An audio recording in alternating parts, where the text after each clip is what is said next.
Friends, my name is doctor Ranisha and मैंने पहले के 2 चैप्टर्स में हिंदी में पीएचडी के बेसिक एलिजिबिलिटी एंड कहाँ से करना चाहिए इसके विषय में जानकारी दी थी।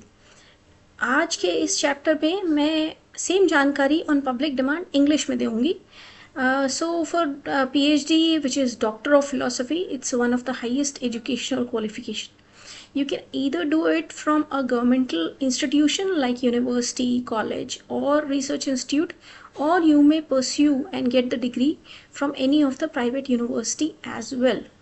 From the governmental institution, if you want to do PhD, then you need to either qualify in one of the examination like CSIR NET or UGC NET examination, or you can also do it by first being working in the organization for 2 years or 3 years or so, get a publication and apply for a senior research fellowship or SRF.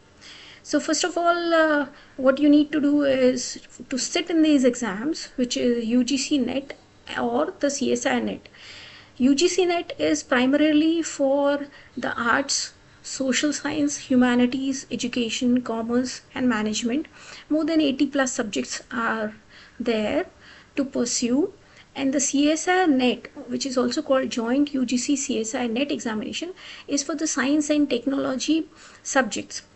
Now, science and technology, including engineering, it consists of physical science, life science, mathematical science, earth sciences, etc.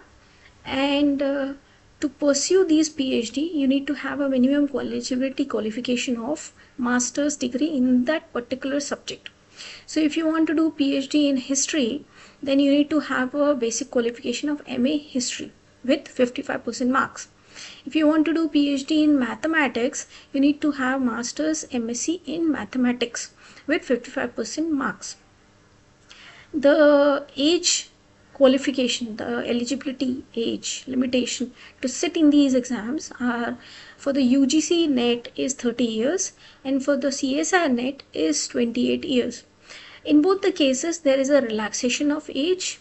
For the SC, ST, PWD and women, it's a 5-year relaxation in both the cases. So instead of 30, you can sit till 35. Instead of 28, you can sit in for the exam till 33 years. And for the OBC, there's a limitation of 3 years in both the cases. Okay. Then moving on, the exam is being conducted by NTA in both the cases, National Testing Agency, NTA, which is a national level exam conduction agency.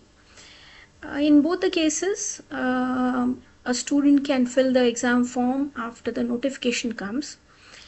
The UGC NET examination for different subjects is being taken care at different times. For the CSIR NET examination, the exam is generally conducted in June, 3rd week of June, Sunday, or the December, 3rd week of December, Sunday.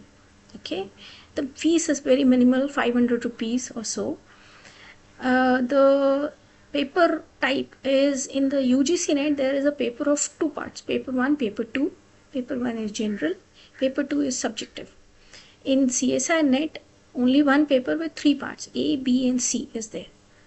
Negative marking is very important. UGC NET does not have any negative marking, so you can freely attempt all the question.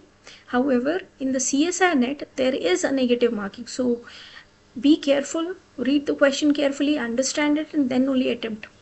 Keep in mind, you can always go back and take the question again, but keeping the time limit in mind. The limitation or the validity of the JRF. So both the UGC and CSIR, when you qualify the exam, you can either qualify as UGC NET with JRF or CSIR NET with JRF, or UGC only with NET and CSIR only with NET. The difference is when you have a JRF and NET together in either of the exam, then you are also eligible to pursue PhD based on the JRF, which is stipend based PhD program.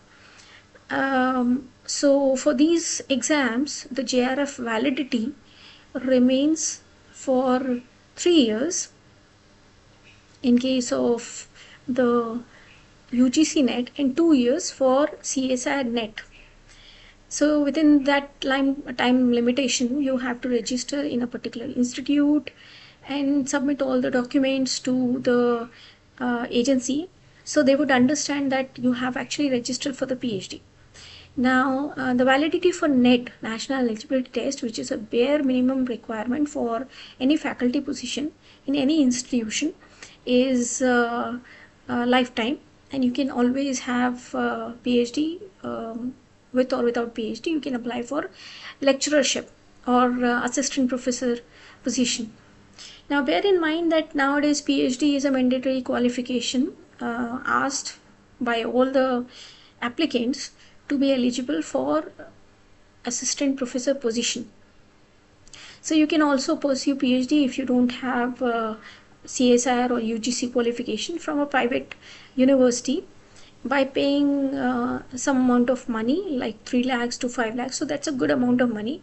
You need to be careful where you do the PhD, and in my future chapters I'll give you the information on where to do PhD, things to remember, and be cautious of when you actually are trying to pursue PhD from a private university. So friends, keep watching, subscribing and liking my web page, my channel, and thank you for watching. Take care. Bye bye.